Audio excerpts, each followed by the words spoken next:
YouTube sy any amin'ny Facebook ihany ka dia isaorana be da be zareo technicienne ataon'ny RDB singanina manokana amin'izany andriamatoa Bruno sy Monsieur Lantre izay ary Lantre zafady amin'ny fampampitana fifandraisana atsika sy anay ety amin'ny fandaharana sy sika rehetra any amin'ny toerana misy atsika na aiza zany eto Madagasikara na ny belany dia ny zava-dehibe dia ny hoe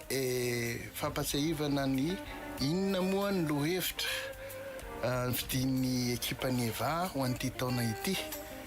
dia ny hoe hananana ho avy mendrika kokoa zany mitsinjo ny hoavy tsika menakavy zany amin'izao fandarana izao ary ny vahiny araka ny fanalazaiko teo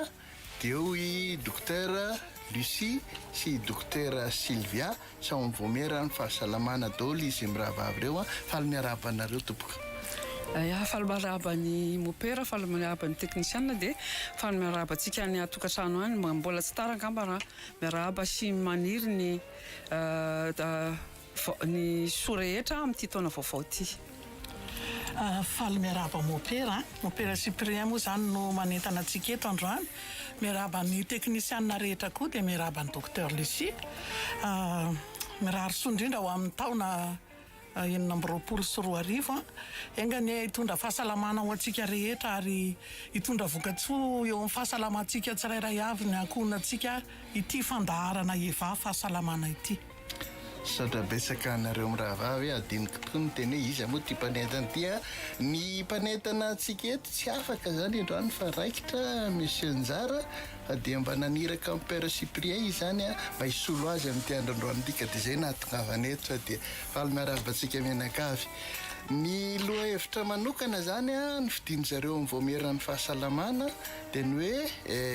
loharano iantohana ny hasaram-piainana ny fanabeazana ara-pahasalamana. Loharano iantohana ny hatsaram-piainana ny fanabeazana ara-pahasalamana.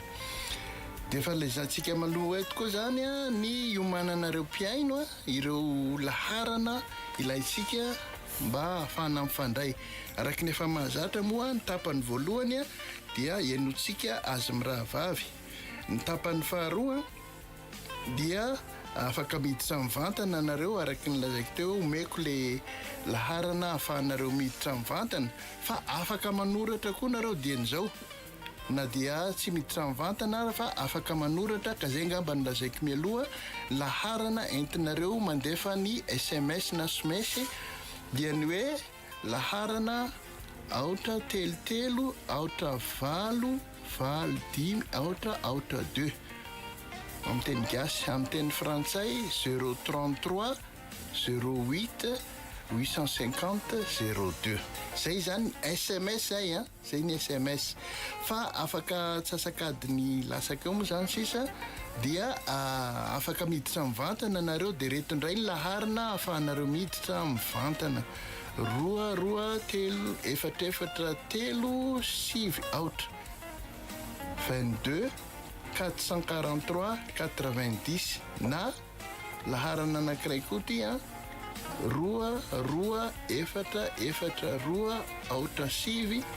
22 442 09 ny 2 sy 3 fotsiny angamba zany no miova am'le 43 sy 42 fa dia manasatsika ary anaraka ny fandaharana manasatsika rehetra amin'izao anjaran'ny EVA eto RDB zao ka alohan'ny anoisantsika azy dia asitsika feokira kely aloha.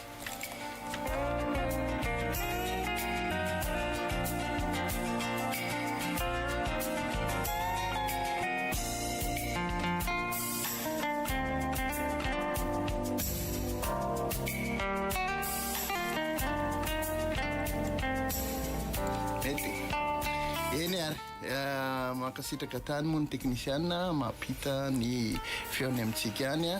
volazantsika teo zany fa apatsefika ny fotokevitra lehibe voizin'ny fandarana EVA amin'ity taona 2024 dia ny hoe ny ananana ho avy mendrika kokoa na amin'ny sika sirairay zany ny amin'ny fiarahamonina na amin'ny fianakaviana nizaniza ny amin'ny fahasalamana moa indrindraindrindra ka ireo voameran'ny eveka misana amin'ny fahasalamana ny vahintsika eto dia tonga dia avy hatrany dia anytany an'zareo fa naninona moa no mifidy an'io loha hevitra io sika amin'ity fandarana ity zany hoe lohalaharana iantoana ny latsaram-piainana ny fanabeazana ara-pahasalamana dokotera Lucie. Ie amin'ny ty taona ity moa zany enina amby roapolo sy roa arivo dia ny loha hevitra hoentina zany hoe isam-bolana dia miompana indrindra mifankalazana amin'ny andro maneran-tany amin'izay misy amin'iny volana iny mety ho ray na roa na telo fa tsy maintsy ho jerena hoe inona ny tena laharam-pahamehana ahafahana ampitana amintsika satria ny vahoaka moa zany arakaraky ny zava-misy no andraisana an'izay dia ny amin'ity volana ity zany dia ny fanabeazana ara-pahasalamana zay zany izay ankalazaina amin'ny andro ny faha-efatra amby roapolo ny volana janoary dia ny fifindrona be ny eveka dia nametraka lalandava ny afatra hoe fanabeazana hatrany satria fanabeazana no ahafahana mamboatra ny toe-tsaina rehetra entina miaina dia zay zany loha dia io fanabeazana ara-pahasalamana io zany no hoentina mty andro an'io ty ho azavanak'izay ao anatin'ny fanatsarany tanjona ny fampandrosoana maharitra ny ODD 4 moa tsika dia hoe fanatsarana fiara-piainana mpiarabelona sy anarenana vesatry ny fahantrana ny tanjona ka ny rehefa vatana tomady vatana salama dia afaka mamokatra entina ampandrosoana ny firenena sy ny tokantrano sy ny fiarahamonina ny firenena dia zay zany ny afaka ho lazaina momba an'izay hoe inona no antony safidiana ny loha hevitra. Saotra betsaka dokotera sao dia mbola manana fanampiana kely dokotera Sylvia am'zay ampiko azy kely fotsiny angamba dia hoe ny fifindronam-ben'ny eveka zany dia mametraka foana n'ilay afatra hoe fanabeazana ihany fanabeazana hatrany ny fondokevy dehibe moa tsika dia ho avy mendrika kokoa dia no safidiana zany ty andro maneran-tany mondra amin'ny fanabeazana ty iresahantsika koa no mahazava-dehibe ny fanabeazana ara-pahasalamana satria mba hananany olona rehetra fahasalamana dia ilaina ny fahafantarana ilaina ny fampianarana an'ireny olona ireny momba n'izay fihetsika sy fitondran-tena ahafahany mikajy amin'ny fahasalamana ilaina zany ny mampahafantatra azy mahazava-dehibe ny fikajiana n'izay rehetra manodidina azy ny fihetsika tokony ataony ny fitondran-tenany mba hahatonga azy hanana n'ilay fitondran-tena mendrika mitondra fahasalamana. Saotra betsaka anareo amin'ny rahavavy ka ny olona moa zany zao dia antenaiko fa tena liana dia liana mba hafarito aminay arany hoe inona natao hoe fahasalamana inona natao hoe fanabeazana aloha mba hitovitovy ny fomba fijerintsika rehefa avy eo indrindra na ampiainana antsika manetaneta ilaina famaritana ihany angamba zay. Ny fahasalamana aloha zany ny fahasalamana no faharitako kely voalohany hoe fahasalamana dia toetra ara-batana sy ara-tsaina ary ara-piarahamonina ananan'ny olona anankiray salama zay tokony hita amin'ny miaina rehetra zany ny zavatra miaina tsy voatery ny olombelona fa na biby na zavaboary zava-maniry rehefa miaina dia zay no famaritana ny atao hoe fahasalamana dia ao tsy maintsy feno zany ireo hoe fahasalamana ara-batana ara-tsaina ary ara-piarahamonina ny olombelona moa zany hoe ara-piarahamonina fa ny zavaboary aloha tsy ho teny antsika fa nizany biby koa mbola misy ara-piarahamonina aloha ny olona resahantsika dia ny fanabeazana indray dia fampitana ny sotoavina sy fanampiana ivelaran'ny toe-tsaina ara-toe-tsaina sotoavina ara-batana ara-tsaina ary ara-tsosialy zany hoe mamolavola olona manana ny afaka manao ny tsara zany satria ny fanabeazana ny amin'ny tsara zany no tanjona fa tsy hoe fanabeazana mivoana any amintsisy dia zay fanabeazana izay atomombana ny vatana manontolo zany olona tomombana olona manana fahasalamana olona tomombana ao anatiny ny maha olona azy zany a zay no tiana pitana amin'ny hoe inona no tokony hoe fanabeazana. Saotra betsaka dokotera Lucie ary tenaiko fa tena zava-dehibe zay satria olona ny resantsika olona ary eo amin'ny fampianarana fototry ny fiangonana fampianarana sosialy dia matetika araky ny lazaina ny hoe ny fahamendrehana maha-olona ka anisan'ny voalohany amin'izany ny manana ny fahasalamana mahafeno an'ireo fampetrareo mety tsy hafeno an'ireo ny olona fa nisany ezaka anaovantsika ezaka zay ary zay no antom-pisitsika eto koa zany mba ahoana ny ananan'ny olona hafeno an'ireo fampetrareo. Dokotera Sylvia, raha resaka fahasalamana manokana fanabeazana ara-pahasalamana fahasalamana no faritany dokotera Lucie teo fanabeazana no soritany teo raha atao fahasalamana zany inona no azontsika ambara amin'izay hoe fanabeazana ara-pahasalamana zay. Ia tsara faritana daholo moa zany ilay teno voizintsika eto mbola famaritana men'ny fobendraraha iraisam-pirenena momba ny fahasalamana ihany tina ny OMS momba ny atao hoe fanabeazana ara-pahasalamana. Tsy inona io fa fitambaran'ireo asa rehetra fampahafantarana sy fampianarana fanetanana ny olona mba ho salama mba hananan'ny olona fahalalana ampy ny amin'izay tokony ataony sy mba azahoan'ny isam-batan'olona fahasalamana azahoan'ny fiarahamonina fahasalamana. Zofototra izy io zofototra zany ny fanabeazana ara-pahasalamana ka tokony hisitraka azy daholo ny olona rehetra. Antsoina hoe fanabeazana ara-pahasalamana daholo zany rehefa etsika rehetra mitondra fampahafantarana sy fahalalana reo manampy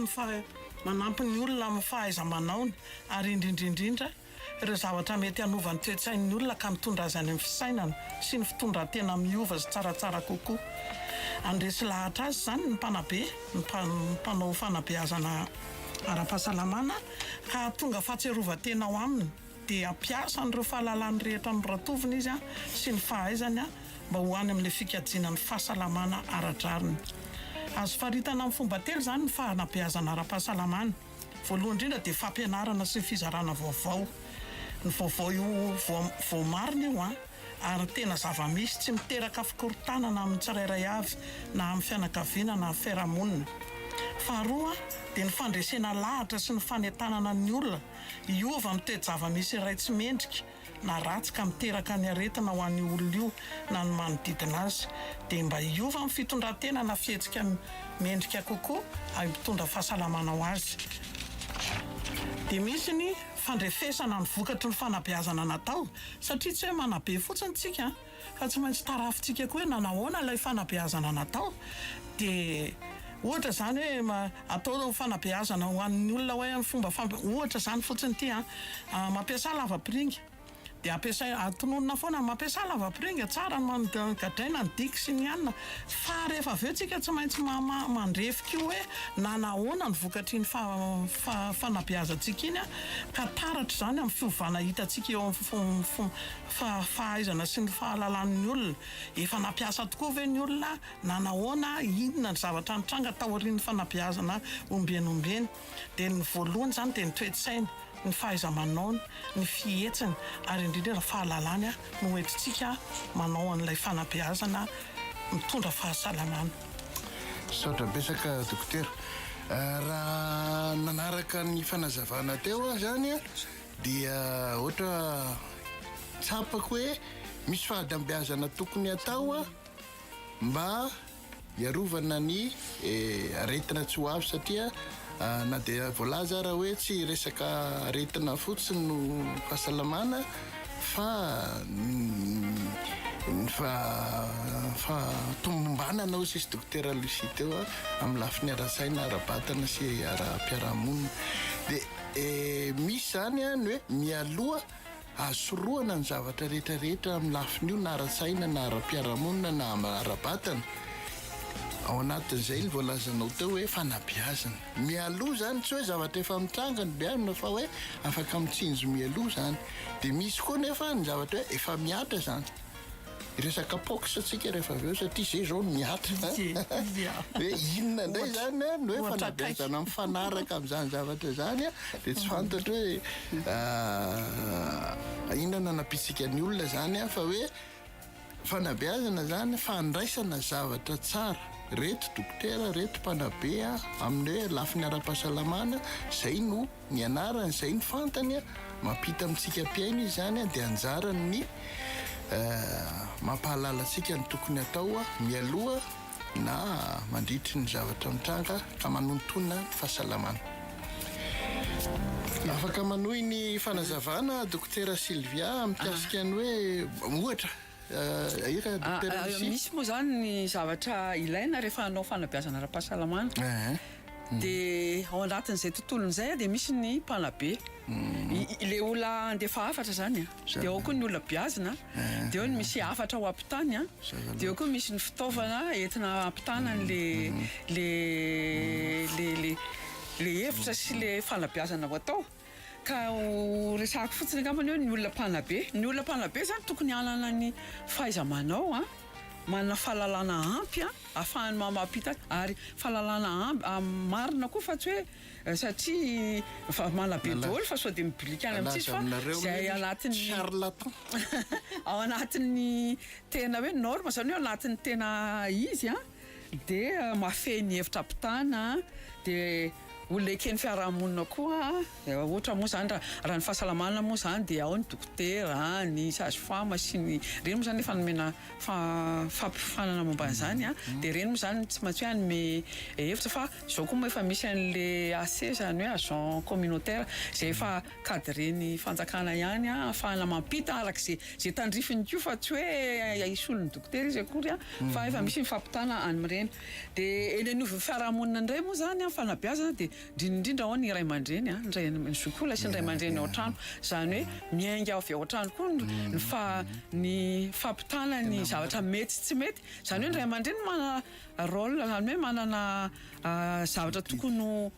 ray aman-dreny manana ny fahaiza-manao ny fahalalana hitaiza koa zany aloha ny fanabeazana satria lasa mivily any amintsy izy le zavatra ataon'le zaza raha tsy izay fa zay zany anisany anankiray koa amin'le hoe izy moa zany a ny olona mpanabe asa meko tena mafykely an'izay fotsiny amin'le ray aman-dreny teo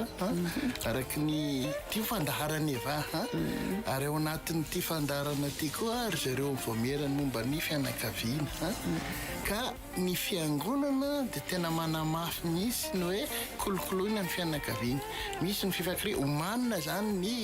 tanora amin'ny fanambadiana ka anisan'ny fanomanana azy zany zavatra hoe andray andraikitra apita ny zavatra amin'ny taranaka fa tsy hiteraka dia velomina fotsiny fa anisan'ny rôle araky lazainy atao hoe adidy sy andraikitra goavany ray aman-dreny mampita n'ilay zavatra tsara fanabeazana fahasalamana mbola ampiko kely aloha dia ao koa manana anjara andraikitra lehibe amin'ny fampitana ny fanabeazana ny haino aman-jery satria ny haino aman-jery rehefa zavatra tsy araka ny tokony izy dia iny no raisin'le olana iraisin'ny ankizy no zany io tokony isy fanaraha-maso eny mbola tsy hany amin'le hoe ala amintsika fa ny fanaraha-maso amin'izay zany a mila anankiray koa mila jero satria fanabeazana satria zay hen'ny olona zay heniny sy hitany a no raisiny zany satria hoe matoa avoaka dia zay angamba avy eny mety dia angamba ny eritreretiko hoe tokony isy ny fanaraha-maso sy ny contrôle na supervision dia ahoana ny fanaraha-maso an'izay zavatra zay am'ireny zavatra avoaka reny na amin'ny eno aman-jery zany fanabeazana moa resantsika fa ianarana koa zany dokotera tsika moa resaka fahasalamana ny resantsika fa ny fiainona aina aman-jery fanarana aman-jery koa tokony ianarana ary misy inge sekoly ambony momba n'izany misy fanabeazana momba n'izany fa tsy hoe nonona fosiny na ana fa ianarana ny mandanjalanja hoe atraisany zavatra ka ataoko hoe tafiditra anatin'ny lohevitra tsika amin'ny akapobe ny fanabeazana fa manana fanampiana i dokotera Sylvia voalazan'ny dokotera Lucie teo zany le tompona andraikitra ara-pahasalamana manao fanentanana sy ny marana be ny ray aman-dreny fa ny tena voalohany indrindra dia ny fitondram-panjakana zany tompona andraikitra voalohany indrindra ny amin'ny fanabeazana ny ny olona rehetra amin'ny ny olom-pirenena ny olom-pirenena ao koa ny mpanao politika ny mpitondra fivavahana reny lehibe ny orinasa isan-karazany ny mpampianatra sy ny mpianatra koa efa lasa mpanabe raha vao mahazo an'ilay fahalalana izy dia mpanabe koa izy mitondra n'ilay afatra dia ny fiarahamonim-pirenena ireo mpiarahamonimby nantoka ara-pahasalamana dia tompona ndraikitra daholo fa ny tena tsara olo-mariana olona voaofana ao anatin'ilay fanabeazana zany raha misy loha hevitra ray hovoizina dia tokony ahazo fiofanany reny olo reny mba ahafany mivoy an'ilay afatra mitovy fa tsy hoe samy milaza an'izay ambarany eto sy eroa daholo fa olona voaofana no mitondra n'ilay afatra eny amin'ny fiarahamonina rehetra eny. Somary apiko kely le olona manabe koa tokony mijoro ho modely fa tsy hoe zay lazaiko ny tanterao fa zay atao zahay tokony modely izy ilay ny entraîneur tsy miditra ambony terrain fa mba afaka manao satria tsy afaka milalao izy fa mba hoe aka iny baolina iny fa tia fanabeazana mampela dia tokony ho hita taratra koa zany le hoe mety ve le zavatra ataony sa hoe miteny izy dia ao koa moa zany ohatrany hoe mba tsy ny tokony hipetraka amin'ilay toeran'ilay olona beazina zany hoe matokony hanana an'ilay empathie olona sahirana ange reto resahako reto fa tsy hoe olona dia arakaraka iny ny fahitany azy iny ny fahany mampita n'ilay zavatra ho abeaziny fa satria tsy mitovy ny olona rehetra. Mazava tena tsara be mihitsy zay fanamarinana nataonareo zay satria ny olona tsy mitovy tsy hitovy mihitsy ny fanabeazana ankizy kely ataontsika hoe primaire sy ny tanora secondaire sy ny tanora efa lehibe sy ny fifampitaizany amin'ny eva moa zany misy an'le hoe école des parents zany hoe ny lehibe koa zany mila manohy ny fanabeazana fa tsy hoe za fa lehibe dia tsy mihain'ny hafa tso docteur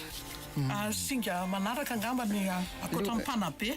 mpanabe dia ny olona beazina amin'ny ankapobeny aloha zany dia ny vahoaka ny olona rehetra mibeazina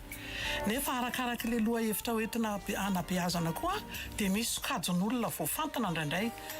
ame ohatra vitsivitsy tsika zany ohatra zao ny ankizy mpianatra ny ankizy dia fa antokony olona beazina any an-tsekoly zany dia efa misy fandaharana mpianarana miresaka momba ny aretina miresaka amin'ny fomba fisorohana ny aretina reny mpampianatra zany ao mpanabe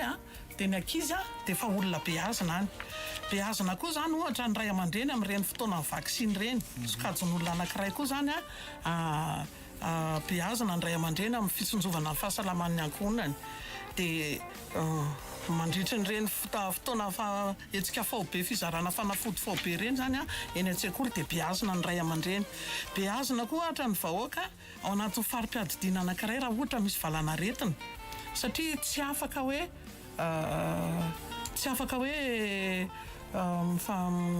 hoen'ny olona rehetra manerana amin'ny tany eran'ny nosy any amin'ny faritra tsisy an'ilay aretina dia ho tonotononina ho any foana zany ilay fanabeazana beazina koa ohatra ny tompona ndraiky mpahefana isan-tsokajany ireny amin'ny mazava-dehibe fampiasana ny lavapiringa amin'ny fanasana tanana amin'ny fisorohana sy n'irenyle fijerevana ny fivarotan-kena fanaraha-maso an'ireny fivarotana hany-masaka ireny dia tompona ndraiky mpahefana manaraka an'ireny ka reny zany dia efa sokajon'olona manokana omena fanabeazana manokana ny fotoanantsika mandeha dia mandeha mahafinaritra sy mahaliana ny zavatra rehetra tiana be dia be koa ny zavatra tiana lazaina fa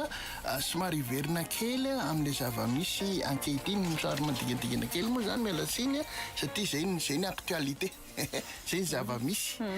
misy an'ity zany atao hoe valanaretana vaovao ty zay efa kanafepetra fa inona no azonareo mirahavavy ambara raha resaka fanabeazana manoloana ny zavatra mitrango io. io Poxa moa zany le mpox zany io le aretina vaovao tonga eto zany virus le virus zany moa no mahatonga azy dia mitsara ho marina fotsiny hoe misy fiotrehany zany hoe misy fiotrehany 5-30 andro le izy any anatin'ny vatan'le olona zay vao mitranga le fisehoana-retina zany manomboka amin'ny fitrangan'ny fisehoana-retina iny izy no mamindra zany hoe mahibe voantazo miakatra be ny hafanana dia misy mipotra amin'izay zany le aretina satria manaraka ny système lymphatique izy dia misy tasy menamena dia mivoaka le kibotsina reny dia misy rano dia lasa misy nana ka raha tsy efa raraka iny takopery iny zany tsy sitrana zany hoe hatramin'ny roa ka 4 herinandro zany ao amin'ny ray volana mihitsy zany vao sitrana ary eo izy mamindra dia ny zavatra tokony ho atao moa zany dia tsy maintsy atokana zany le olona voa na ny fitaovana ampiasainy na servieta na ny akanjo ny kodoro sy ny rehetrarehetra dia mitokana satria raha vao mifampikasika dia mamindra zany izy dia tsy azo dia zay zany aloha ny anankiray fa ny fanafody moa zany raha hoe misy forme grave dia reny moa zany tsy maintsy hoe any amin'ny hôpitaly efa misy fandraisana an-tanana an'izany ny tena ataoko hoe mahaliana ny olona zany hoe inona nataony inona no ataony zay ny tiako tenenina zany tena le hoe ampahafantarina ny olona aloha zany ny fomba fifindrany ahafahan'ny olona miala amin'izay fahazahoana ny aretiny izay dia ny fomba fifindrany fifampikasohana mivantana ohatra fifampikasohana ny hoditra ohatra fifampikasohana amin'le tsy ranoka ateraky le fery sy le botsina raha vaky le izy dia amin'ny fomba anankitelo zany aloha ny azontsika ilazana hoe zay ny fomba fifindrany voalohany indrindra amin'ny fifampikasohana mivantana faharoa amin'ny fimpitodrora raha ohatra zany ka misy olona mitondra an'le tsimikaretina satria moa tsimikaretina le izy misy mitondra an'le tsimikaretina ka mifampiresaka amin'ny olona mifanakaiky be dia mipitodroran'iny olona iny rehefa miresaka na rehefa mikohaka izy na mihevina dia mipitika eny amin'le olona tsy hoe entin'ny rivotra fa mivantana le pitodrora iny zany atao zay tsy atongavana any amin'ny olona salama dia farany amin'ny olona bevoka koa ny reny mamindra any amin'ny zanany ao anaty kibo amin'ny fikasehana fitaovana le fifampikasohana mivantana zany le hoditra sy le tsiranoka dia le fifanoroana sy le kalay ozy izy tsika ary indrindrindrindra ny firaisana ranofo io zany aloha zany tena hita betsaka indrindra mamindra azy mahatonga n'ilay tsika ngamba tsy fantatra afaka le zava-misy eto Madagasikara amin'izao fotoana izao fa hita zany fa ao anatin'ny raha tamin'ny 3 Desambra tany hoany tranga 5 no vao marina fa nisy tany amin'ny faritra Boeny amin'izao fotoana izao faritra 7 no tranga vao marina ary mahatratra 30 ny olona tranga vao marina zao ny zany dia aingana be zany ary tena mora mifindra eo aretiny io tanjona zany zao dia ny ahafantarana sy ho voatily ny olona rehetra manana tranga noho izany aza fenina raha misy tranga mampiaya tonga dia mandeha tompom-pahasalamana fa efa misy centre de traitement et d'isolement andraisana tanana an'ireny olona ireny ny olona misy an'le aretina ihany zany zao ny tena olana ahafahantsika mifehana io dia tokony ho hita reny olona ireny ahafahana mitsabo azy sy ahafahana mifehany aretina lapiko kely ny teny docteur Sylvia teo zany hoe misy an'ilay soritra aretina vao eo zany mandeha ilay soritra aretina dia tokony efa hijery ianao andeha ho any amin'ny dokotera misy ny hafanana misy tazo matazo be mihitsy dia miareraka dia marary andoha dia mangotsikotsika ny vatana fa tsy hoe zay manao an'izay rehetrarehetra akory dia mpox daholo zay aloha fa sodea fa any amin'ny hôpitaly any amin'ny centre de traitement na any amin'ny tompom-pahasalamana misy test atao rehefa positif zany ianao le test zany hoe positif dia zay zany ianao vao izy satria ireo soritra aretinao dia mety hita amin'ny aretina hafa koa fa tsy hoe ity zao mafanafana dia fa izy zay dia alana an'le zay fa any zany no anavahana azy satria misy test atao ho ny fisorohana indray moa dia efa teo zao fanasana tanana matetika koa zany efa zavatra mahazatra antsika hatramin'izay tokony toizina satria hoe ahoana moa zany any am-piangonana zay fampandray tanana sy ny sisa ny alohan'ny hiditra am-piangonana aloha zany zao dia nasaina nasa tanana daholo efa averina indray le fanasana tanana na raha manana gel izy dia manao gel fa mba tsy hakakevitra satria zany no zavatra anankiray hoe ahoana moa zany le mipetraka daholo ny fanontaniana amin'ilay izy ary ny vaksiny koa dia misy fa ny vaksiny moa zany mbola faran'ny fanjakana izay ho an'ny mpiasa fahasalamana mitsabo an'le marary aloha zany hatreto satria zany mbola ho afarana ilay izy fa aleotsika misoka amin'ny zavatra tsy angatra ny fanjakana ry dokotera Sylvia niteneninao tao ny fanjakana hoe mikarakara tsy tokony hiangatra zany fa tsy ny tokony hiangatra ny olona rehetra tokony tediavana vaksiny raha ohatra ka izay zany arakaraka le isana vaksiny azo koa mantsy io fa aty koa ngamba zavatra anankiray tsara resana le fitaovana nampiasain'ny olona satria misy an'le tsy mikaretana zany le fitafiana sy ny serveta sy ny firakotra sy isan-karazany dia reny zavatra reny zany tokony solo isan'andro aza mifampindrapindrana akanjo aza mampiasa serveta ny olo-kafa ary indrindraindrindra ny hôtely zany dia tokony anova isan'andro ny lamba firakotra ampiasain'ny mpivahiny ao ny arisy mirahavavy tena mandeha dia mandeha any amin'ny valim-panontaniana angamba no misy efa nanomana raha zavatra nomaninareo dia hitako hoe tsy voalaza daholo ny tokony lazaina nareo mpiainy koa nefa mena ny anjara toeranareo mazava loatra fa izay ny anisan'ny zava-dehibe amin'ity fandarana ty inona ny avy amintsika mpiaino amin'ny ty fandarana ity isentikely alohatsika nao feokira kely dia amaky ny fanontaniana SMS na afaka miditra mivatana avy hatrany koa ny olona rehetra ametraka fanontaniana andray anjara amin'izao fandarana izao.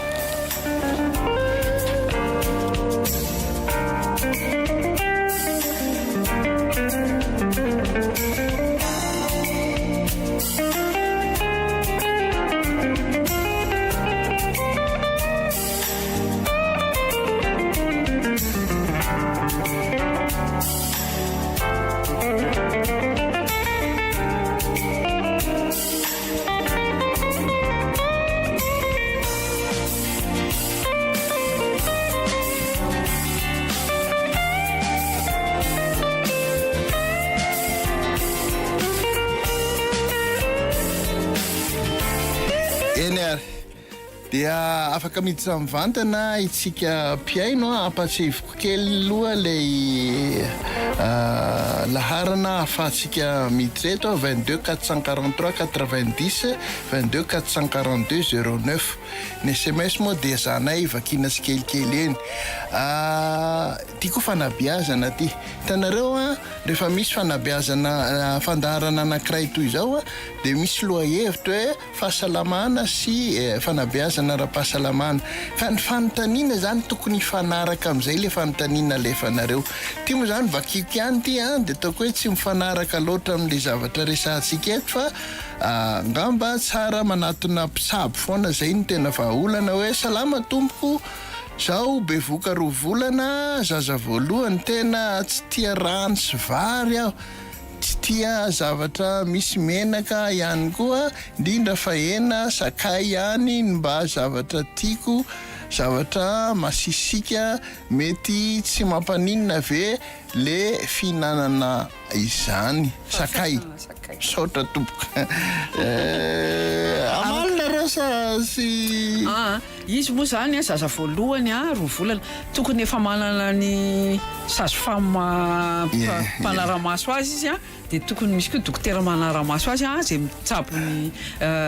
gynécologue moa zany dia angambany filazan'ny gasy ny olona salamtony manaizana dia manaizana sakay zany izy dia aleo angambany any ianao no manontany momba an'izay ary saotranao nametraka eny ao ary fanontaniana manaraka manapiditra izay mety io voalohany ao salama tompoko inavy tompoko ny fitiliana tokony atao alohan'ny herisona fanambadiana ayayay mbola mitovy amin'ity ihany zany fa dia valio aloha raha ohatra misy azonareo valiana manantona le tombo-pahasalamana foana aloha zany hoe ny vahaolany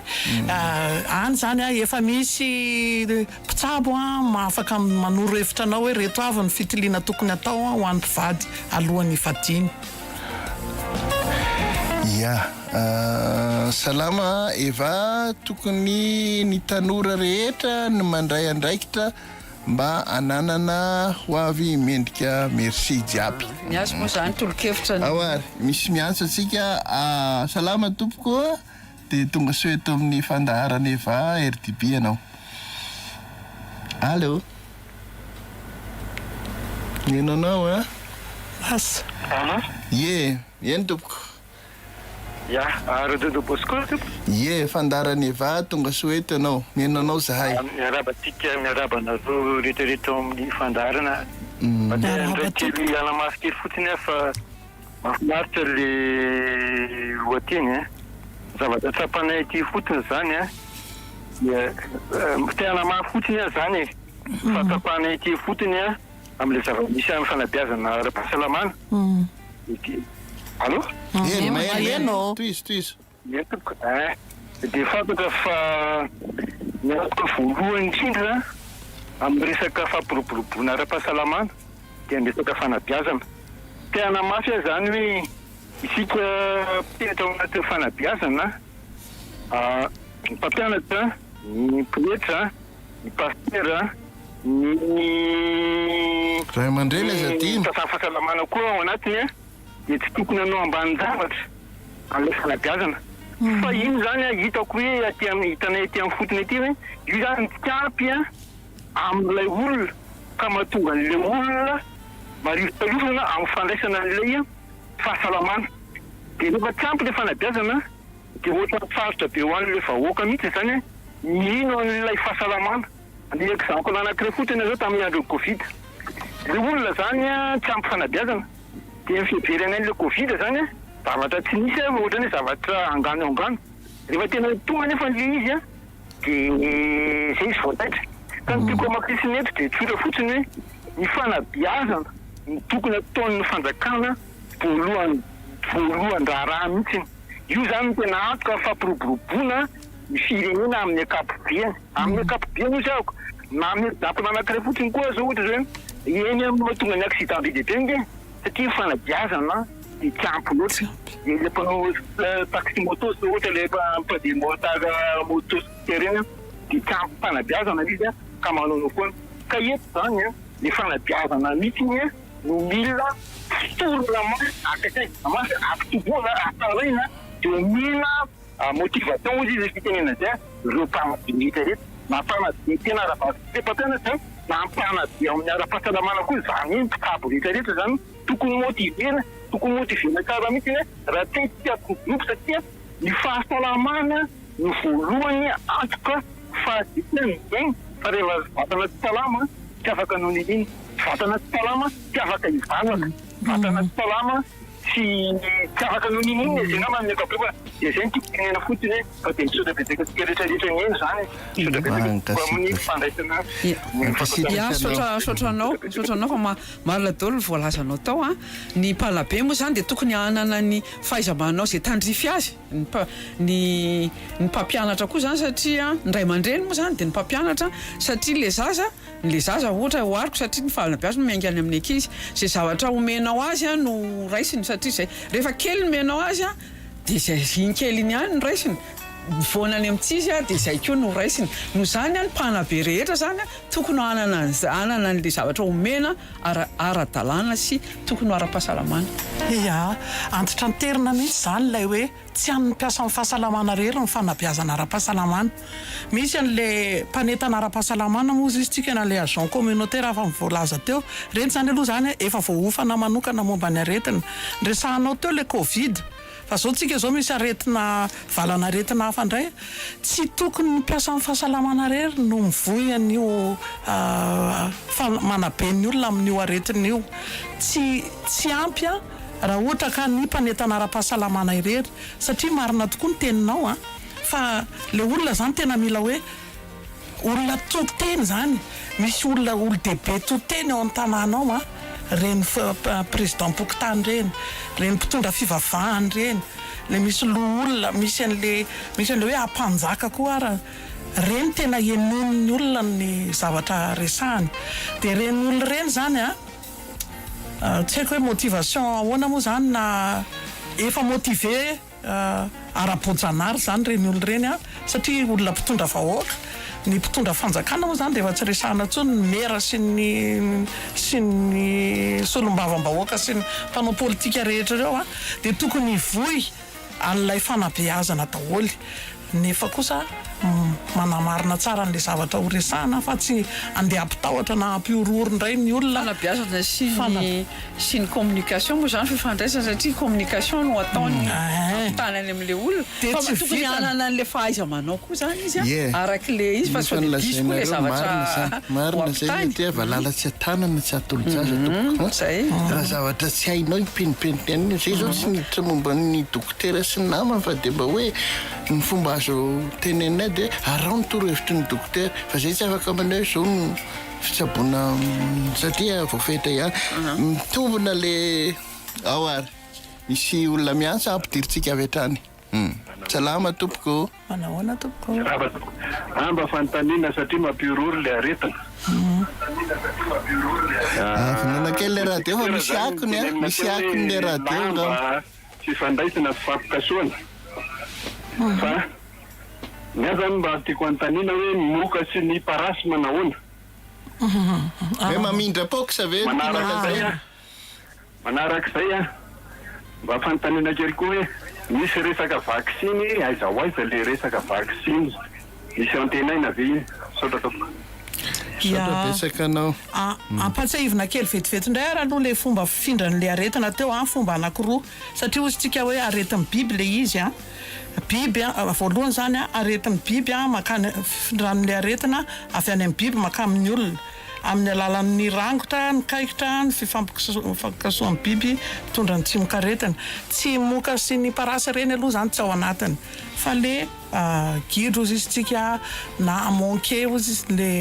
le anaran'le ana manqué pox ny anaran'le aretina de le biby mandrangotra reny zany no mitondra ny anaran'le aretina manqué pox fa ny virus orthopoxymox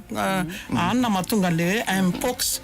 de fifindrany faharoa zany de amin'ny olona samy olona tsy any amin'ny biby sy ny olona itsony fotsiny fa ny olona samy olona zany mety mamindra an'le aretina amin'le alalan'le fampikasoana teo ny vaksiny zany araka ny efa iarahantsika maheno amin'ny hainao manjery io ny tompona andraikitra eto amintsika ny tompona andraikitra lehibe eto amintsika zany efa nanambara efa andalana ny fangatahantsika vaksiny fa araka ny efa niteneniny koa de arakaraka ny isan'ny vaksiny tonga falolaharana amin'izany aloha zany reo olona marefo sy ny mpiasa amin'ny fahasalamana satria ireo zany no mikirakira n'ilay olona tsy salama tratran'ny aretina sy ilay olona marefo satria le marefo moa zany ozy izy tsika no atahorana anao fiombona aretina mafy de reny zany aloha no laharana fa tsy hoe koa re tsy mahazo ny olona tsotra fa mbola arakaraky ny isan'ny vaksiny azo zany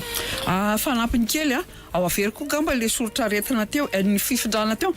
findra amin'ny alalan'ny hoditra ny vava ny orona ny fivaviana ny fampikasoana ny mievina de ny firaisanara-nofo de eo zany misy an'le fiotrehan'le virus any anatin'ny vatan'le olona koa zany manaraka ny lalan-dramo izy zany de zay no mahatonga an'le fiakarany hafanana be de avy eo ndray manaraka an'le système lymphatique le izy de zay no mapotra kelikely dokotera zafady misy lalana anatiny tsy lalandra izy fa système hafa ndray misy système sanguin de mandeha any koa izy de zay mapotra leny amin'ny vatana rehetra zany mivoaka any amin'ny tena rehetra le kibotsina voalohany vantana avy amin'ny lalandra fa avy amin'ny laran'le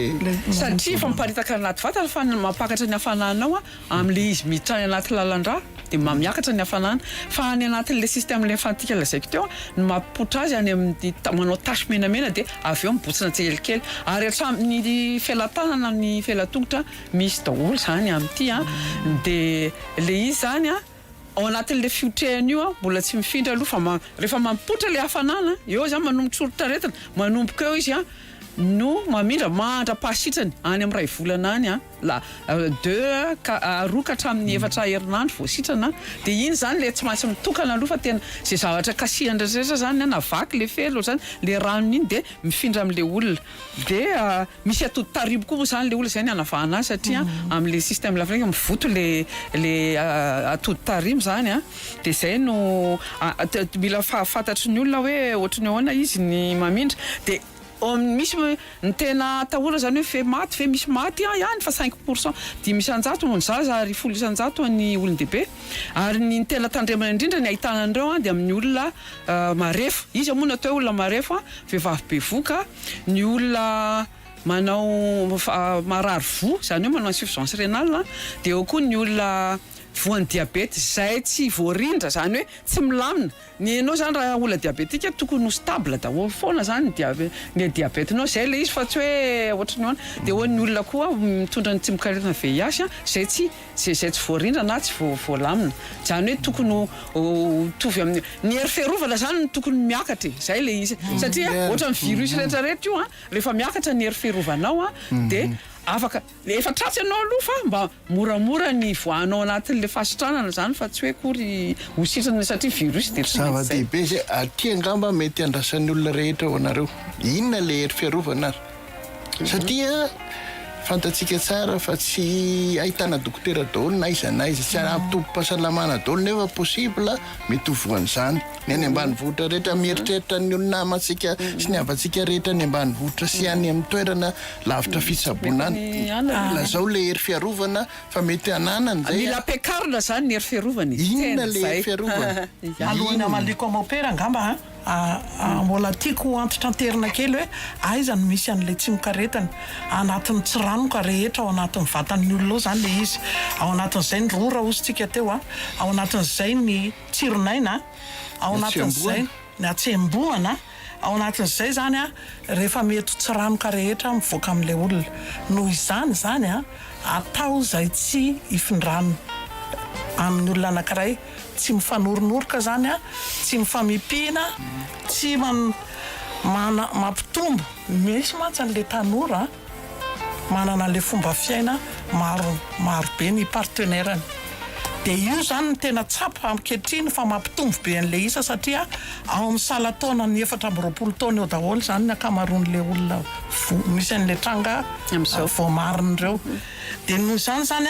misy ohatrany hoe angatahana mihitsy zany mba hisy fifehezantena mba tsy ampirongatra be an'ity aretin'ity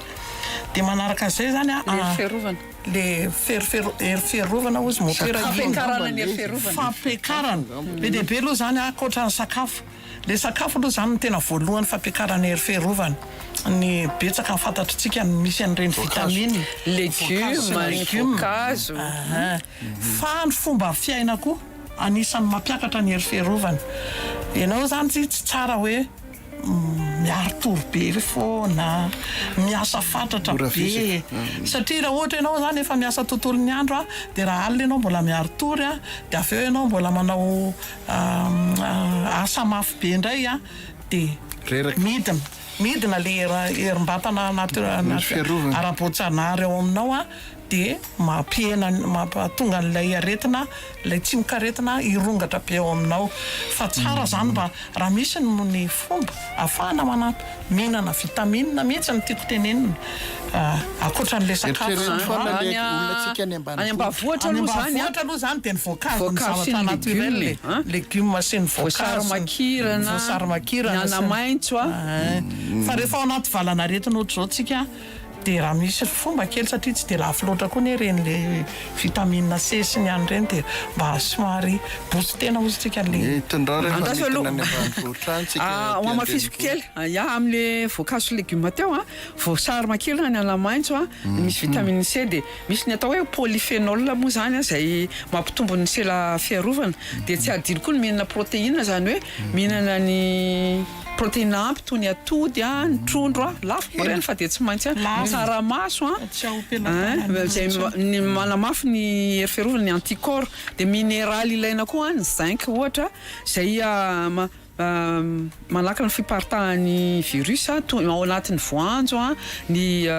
trondro ny tsaramaso dia ilaina koa ny vy ny fer zany izay ilaina amin'ny famoronana sela ao anatin'ny vatana dia ny sakafo misy ny anamaitso dia araka ny teny dokotera teo dia ny fahazarana mampiena ny hery fiarovana no elana zany hoe tsy miaro tory ny adi-tsaina be koa dia elana ary koa ny alcool sy ny sigara dia efa tsy mampakatra ny hery fiarovana dia efa elana daholo zany zay. Fiainana zao ry dokotera mampiadi-tsaina be fa dia afaka pitaina amintsika menakavy zany. Afaka pitaitsika menakavy zany. Tsy maintsy lazaina moa ilay izy dia anjaranao zany zay le mahafanabeazana ny zavatra ho ataonao satria zay le mahafanabeazana azy zany ary ataoko hoe afatra zay tsy ho inona moa izy teo tsy ho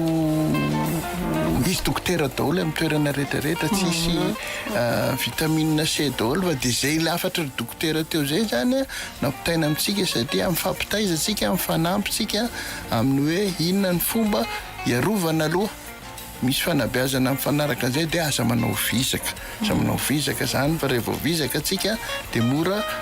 andairana aretina ary tsy ny paokisa ihany fa ny aretina rehetra angamba nolazainy eto dia rehefa vondray dia efa misy ireo fepetra rehetra manampy na tompo-pahasalamana raha ohatra moa tsisy dia aza amifangaro amin'ny olona rehetra masiparitaka le izy fa misy mozy teo fomba entina miaro tena zany na dia eny amin'ny toerana sisy mpitsabo eny ary farany angamba ty fanontaniana fa mandeha dia mandeha ny fotoanantsika ty dia resaka fiarahamonina azafady nivavaka zaho tamin'ny lahady tany am-piangonana olona roa ihany izahay nanao kasibosy dia nesorokiny satria karaha sy nifantoka tamin'ny vavaka aho rehefa nahita ny sasany. Inona ny fanabeazana azy toatsika inona moa narenana an'izay voasakiteny mihitsy azy ao anisan'ny fomba iray isoroantsika ny fiparitahany ty aretiny ty mametany ndraiky kasibosy tsy manina mihitsy fa vao manomboka tsika zao mety mbola tsy resy lahatra ny sasana tonga azy tsy nanao aza esorina ny ianao fa ianao zao le manao le fitondran-tena mendrika aza asorina le kasibosinao satria raha nisy olona sendrasendraka ny hevina ka tonga tany aminao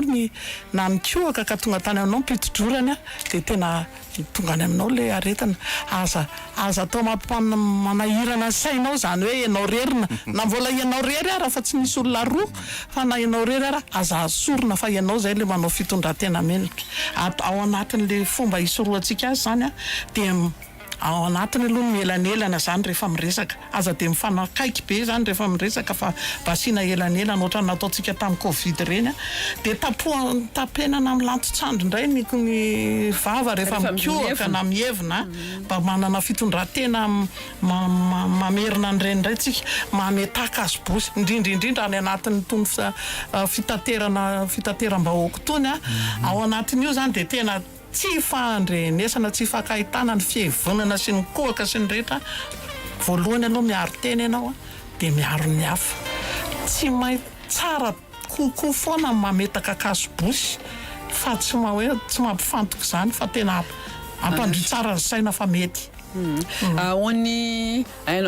ministèran'ny enseignement supérieur moa ny azy efa namoaka fanambarana izy hoe tsy maintsy obligatoire ny fitondrana masque any amin'ny université zany efa navoakany tamin'ny farany taona le izy fa ny tiako amafisina tena ny fanasana tanana zany atao matetika tena verina tena ho atao fomba fanao zany le izy satria iny moa zany ny tena mandeha à gauche à droite ny tanana dia iny zany anisan'ny tokony efa fahazarana efa tokony ho raisina ataotsika mamaraparana ny fotoana moa tsika izy mirahavavy efa manafatafatra koa nareo hoe fomba fanaotsika eto amin'ny fandariny inona ny afatra tena tianareo ampitaina mino le faraparany teo anisan'ny tena zava-dehibe fa dia raha mbola misy afatra farany alohan'ny amaranantsika ny fotoana dia mianao nareo zahay teny anankiroa zany aloha no entina mamarana an'ity famehezana azy dia fahasalamana ny voaloka reny ao koa ny hoe aleo misoroka toy izay mitsabo sarotra sy lafo ny fitsaboana ny aretana rehefa mbiakoditra izy a nefa tsotra mora ny fanarahana sy ny fiainoana ny fampianarana momba ny fepetra fisorohana ny olona salama zany no afaka mamokatra ka afaka manatsara hatrano ny fiainako aviny mba hahafahanao manana no avy salama zany a sy mivoatra dia enoy dia arao a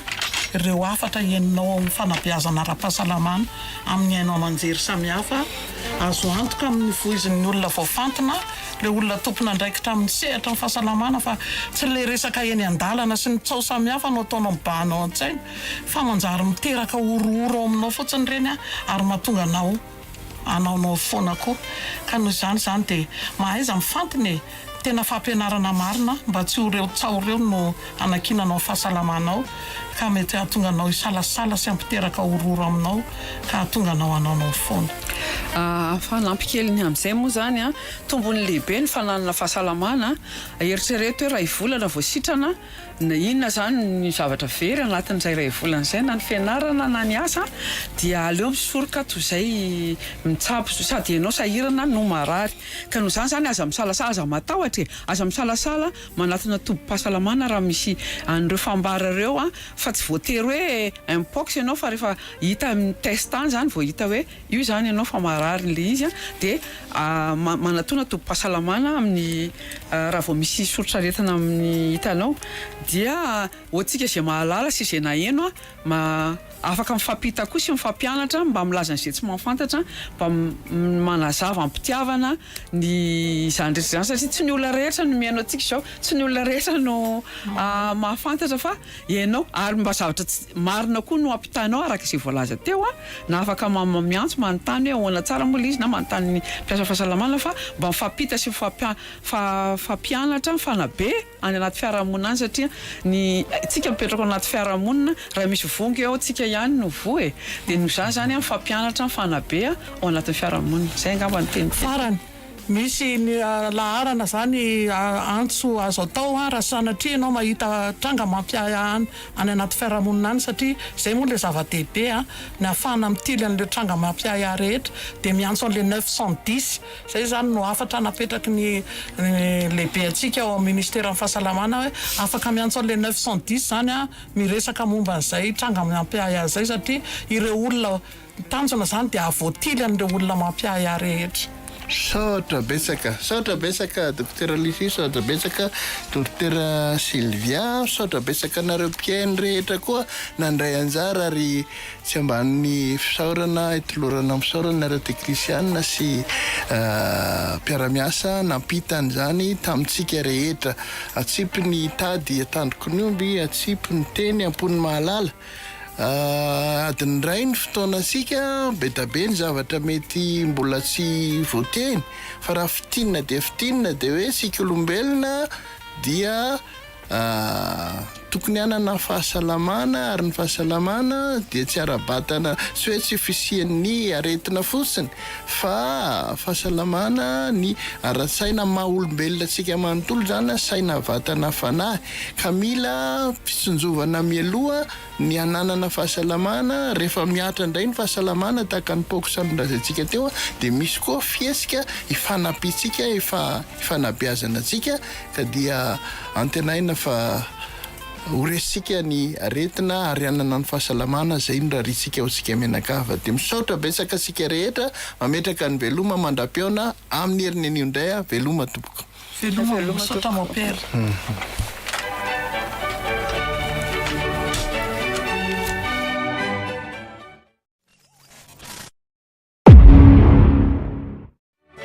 fibeazana miaina sy mitia